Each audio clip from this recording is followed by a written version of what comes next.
today that is on the Blaze that is a terrifying vision of the end. Business Insider said, we hear these grim predictions all the time, and normally we just kind of write them off.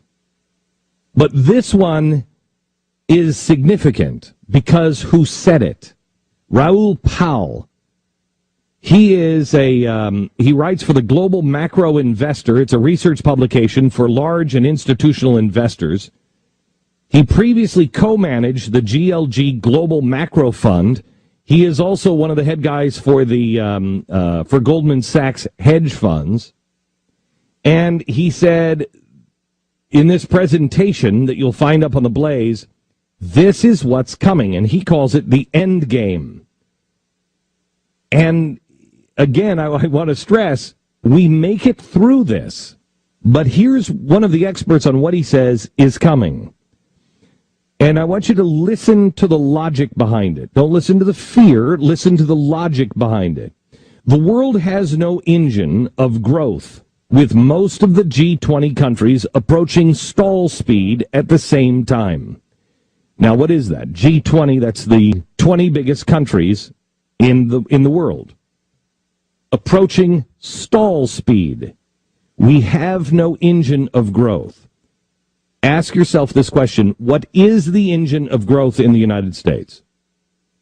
Currently, it is being set up that the engine of growth is the stimulus package, is the United States government. Is that real growth?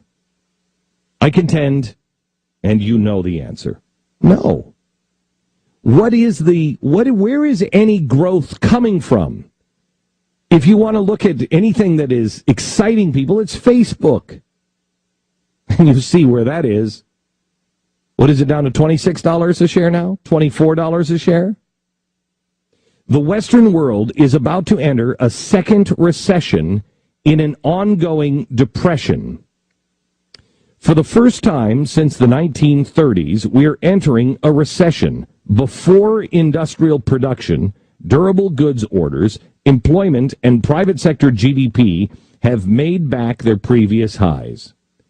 Hear that again. For the first time since the 1930s, we're entering a recession before we've made it back up on our feet. Usually we have a recession, it starts to grow again, and then we come back down. This is a new trend, and this is the trend that we had in the 1930s during the Great Depression. FDR, because of this ridiculous stimulus that he did, and the nouveau order that he was trying, it kept us in a depression and kept going up a little bit and then down. Fact, this will be the lowest cyclical peak in GDP growth in G7 history. These are the weakest ever foundations on which to enter a recession. The problem is down to one thing: debt. This is significant. The 10 largest debtor nations on earth have total debts of over 300% of world GDP. History tells us that when sovereign defaults occur, what does that mean? Sovereign defaults. Sovereign default. If a sovereign default occurs, that means Greece goes out of business. Spain goes out of business. Portugal goes out of business. The euro is a bubble. It will crash. That's a sovereign union. When that thing crashes, that's what he's talking about. History tells us that when sovereign defaults occur, they come in a series of defaults. We need to understand history in order to grasp the present. The domino effect. In history, when you have a default, one falls into the other and the other and the other. So he says, what is coming? EU sovereign debt defaults. UK sovereign default. Japan sovereign default. South Korea sovereign default. China sovereign default. China is interesting because most people think China is so strong. China is building ghost cities. You can only build ghost cities so long before you're like, you know what, we can't build any more ghost cities. So he says all of these will default, and the biggest banking crisis in world history. Then he's got a few of the charts saying the end of finance, the end of Europe, the end of world trade. Then he has a picture of a hurricane and the eye of the hurricane. He says, we are here. We don't know exactly what is to come, but we can all join the very few dots from where we are now to the collapse of the first major bank, with very limited room for government bailouts. Why is that? Do you remember when we spoke 4 years ago now, maybe almost close to 5? We said that there would come a time that these bailouts wouldn't work, that they would throw money at the system. And then I said, when they do this, and it doesn't change any of the factors, they have to immediately shut the faucets off and go the other way. Otherwise, they'll continue to print too much money, they'll digitize too much money, they'll flood the market with too much money, and the engine will stall because you flooded it, or you will have a rocket ship on your hands, and you will have hyperinflation. And you'll have out-of-control interest rates eventually. With very limited room for government bailouts, meaning we've got nothing left now. There's no bullets in the gun except meaningless printing. We can easily join the next dots from the first bank closure to the collapse of the whole European banking system, and then to bankruptcy of the governments themselves.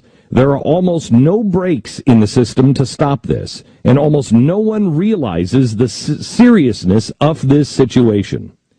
The problem is not government debt per se. Listen carefully. The real problem is the $70 trillion in G10 debt. The top 10 governments around the world, the $70 trillion is the collateral for $700 trillion in derivatives. That number equates to 1,200% of global GDP and rests on very, very weak foundations. Again, this is a presentation put together by former hedge fund guy at Goldman Sachs, now is a writer, but also ran one of the big hedge funds over in the UK, and he is warning that you're in an endgame scenario now. From an EU crisis, one that George Soros said is coming in the next 3 months. From an EU crisis, we only have to join one dot for a UK crisis of equal magnitude. Imagine the UK defaulting. What do you think would happen to Japan and China? Would they not be next? And do you think that the U.S. would survive unscathed? This is the end of the fractional reserve banking system and of fiat money. It is the big reset. This is what we've been talking about for quite some time. The big reset. This is what George Soros has wanted. The big reset. Who is designing when the system has to be rebooted? Who are the players that are designing that? This is why when people say to you, what, George Soros, why would anybody want this to happen? Because if you know the reset is coming anyway, if you know it's unsustainable, then you want to be the one to design what the future looks like. Remember the Fabian socialist window. We'll remold it closer to our heart's desire. Heat the world up and then remold it. That's what the big reset is for George Soros. From a timing perspective, I think 2012 and 2013 will usher in the end.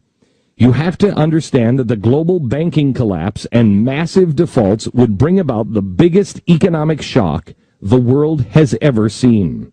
There would be no trade finance, no shipping finance, no finance for farmers, no leasing, no bond market, no nothing.